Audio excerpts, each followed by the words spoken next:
Are you still in Oakland?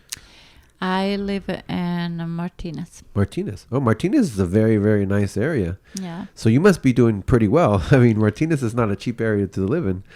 So you're successful. I bought my house 2 years ago. Congratulations. Wow, congratulations. This is not the first in America. This is the third house. The third house. So you Third have house. 3 homes now, right? No, I have my first home. I was starting doing my business, and 2 years of my business, I purchased my first home in Oakland. How old were you when you purchased your first home? I must be 28, 28 27, years old. 28. Wow. With 2 kids, barely picking the pieces and Yeah. working.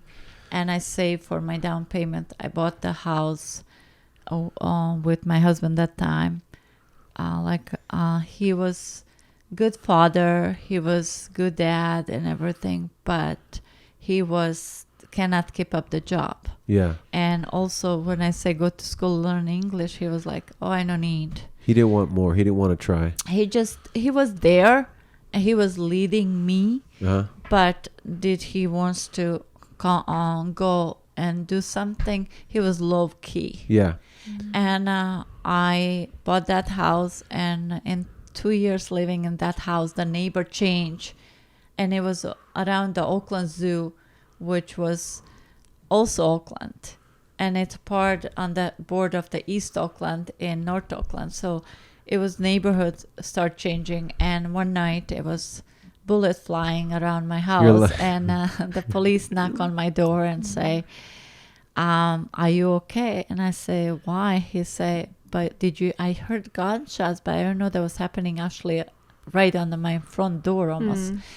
And the bullet was in my windows and my living rooms. And he said, did your kids okay? And I run upstairs and my 2 children sleeping and everybody's okay. And I told my husband, this is not what I want to be here anymore because it's not safe. Yeah. So I end up buying a second home and moved to Pinole and renting that house to somebody else.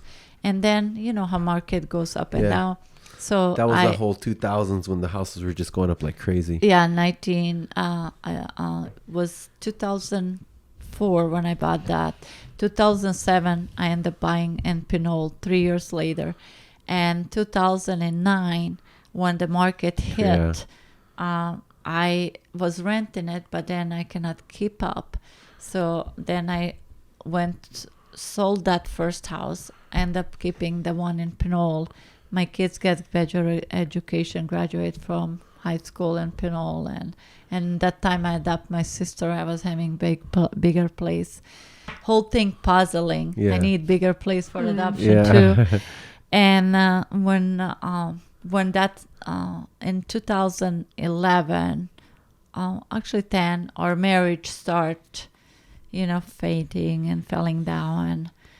And my ex-husband was like, I was telling him, doesn't work. And 2012, I picked myself and left. Wow. Left him the house, left him everything, start from scratch. Wow.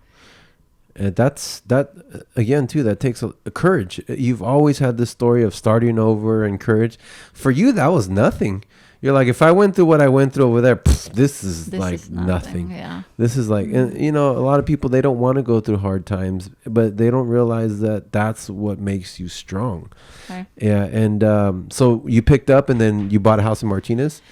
No, I went and rent the place because when I left, I just don't know where to go. I went to hotel.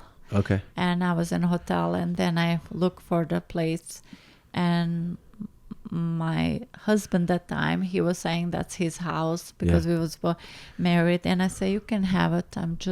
I just want a freedom. Yeah.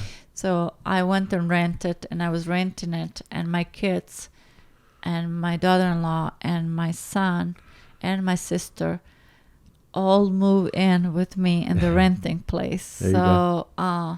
So my husband that time, he cannot keep up because he, with the mortgage and everything. So that house went foreclosure. Yeah. And I lost it.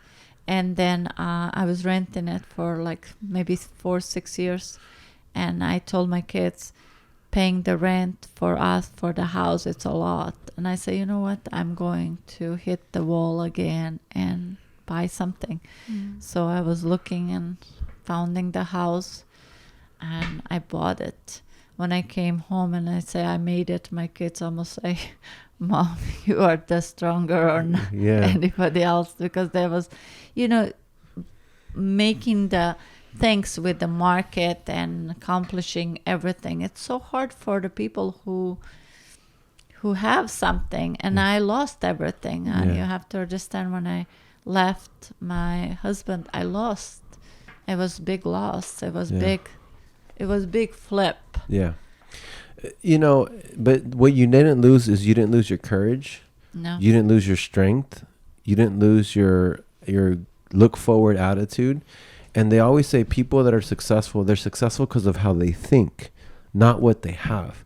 That's why successful people will lose everything and then get it right back and maybe even be better. So, you know, your whole life has been basically a lesson of how to be tough, how to be a leader, how to, you know, how to have courage, how to overcome. So almost, I mean, I believe that nothing can stop you. Like nothing can stop you literally, because what else, you know, you're on the brink of basically losing your life, and that couldn't even stop you. So what else is going to stop you, right? I don't know. Like I say, I always look forward, not on whatever the back. So I don't know what is forward for me, but I'm keep going. And I told my kids, the longer I'm perk, I will go. Yeah. And that's what I'm doing. So back on the after the war, we rebuilt the house and the property where we grew up. And when I divorced my ex-husband, I told him, you can have everything. I told the court, my ex-husband can have everything. I don't want anything. I just want that piece of paper. So the day after I divorced him, I went and buy condo in my country. Nice.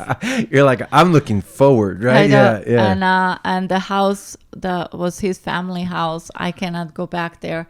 My country house, my brothers live, so I don't want a part of anything. I just want on my own. So I bought my condo. So I own the condo in my country and own the house in here. Wow. Congratulations. That's amazing. A big deal. Yeah. So you're a successful entrepreneur now.